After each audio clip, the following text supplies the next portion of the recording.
तो वहीं बकरीद पर बंगाल में आज तस्वीर बदली बदली नजर आई। जहां वर्षों से सड़क पर ट्रैफिक रोककर नमाज होती थी, वो सड़कें आज खुली रहीं।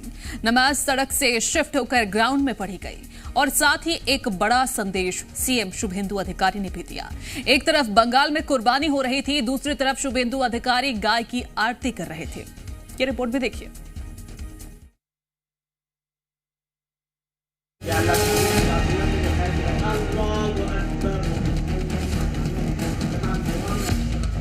जिस सड़क पर नमाज को लेकर बंगाल में 10 दिन पहले तक पत्थर चल रहे थे, उसी बंगाल में उसी जगह पर शुभेंदु के आदेश के बाद भाईजान ऐसे कायदे में आए कि बिना पथराव, बिना दंगा, बिना बवाल के शांति से नमाज पढ़ी गई।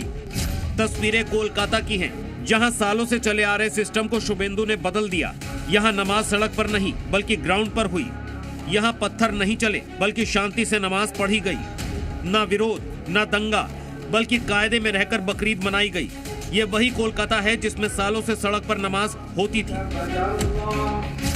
कोलकाता का रेड रोड वो इलाका था जहां सबसे बड़ी सामूहिक नमाज अदा की जाती थी। लेकिन शुभेंदु के ऑर्डर के बाद आज यहां सन्नाटा था। ना ट्रैफिक रुका, ना सड़क रोकी गई और ना ही कोई जाम लगा। शुभेंदु सरकार के ऑर्डर के बाद रेड रोड की नमाज की जगह परेड ब्रिगेड ग्राउंड में नमाज अदा की गई, और वो भी पूरे 107 सालों के बाद। पूरे 107 सालों तक कोलकाता के रेड रोड पर सबसे बड़ी सामूहिक नमाज होती थी। खुद ममता बनर्जी भी हर साल यहाँ पहुँचती थी। कई बार उन्होंने रेड रोड पर नमाज के बाद भाषण भी दिया, लेकिन इस साल तस्वीर पूरी तरह से बदल दी गई। नई सरकार, नई मुख्यमंत्री शुभेंदु अधिकारी जो डिसीजन लिया है, उस डिसीजन को मान्यता देते हुए कोलकाता खिलाफत कमेटी ने अपनी जो ईद की नमाज है वो शिफ्ट करके रेड रोड से ब्रिगेड परेड ग्राउंड मैदान पे ले आई है। सराहते हैं उनको, उनका साथ देने की कोशिश कर रहे हैं, हम लोग उनके साथ हैं। न सिर्फ यहाँ शांति से नमाज हुई, बल्कि खुद नमाजियों ने भी माना कि ये नई व्यवस्था उनके लिए कितनी सहूलियत से भरी रही। इस बार इत्मीनान से ब्रिगेड परेड ग्राउंड में हो रहा है, किसी को जल्दबाजी नहीं है। दिल से तकरीर किया गया, दिल से नमाज पढ़ा गया, दिल से सलाम दिया।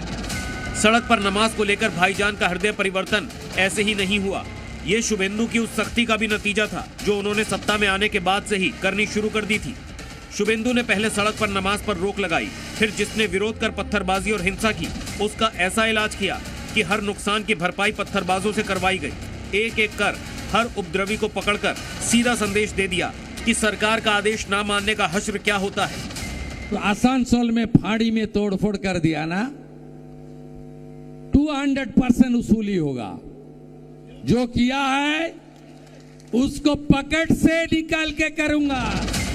इसके अलावा सुरक्षा के कड़े इंतजाम थे, ड्रोन से निगरानी हो रही थी और माहौल खराब करने वालों को पहले से ही वार्निंग दे दी गई थी।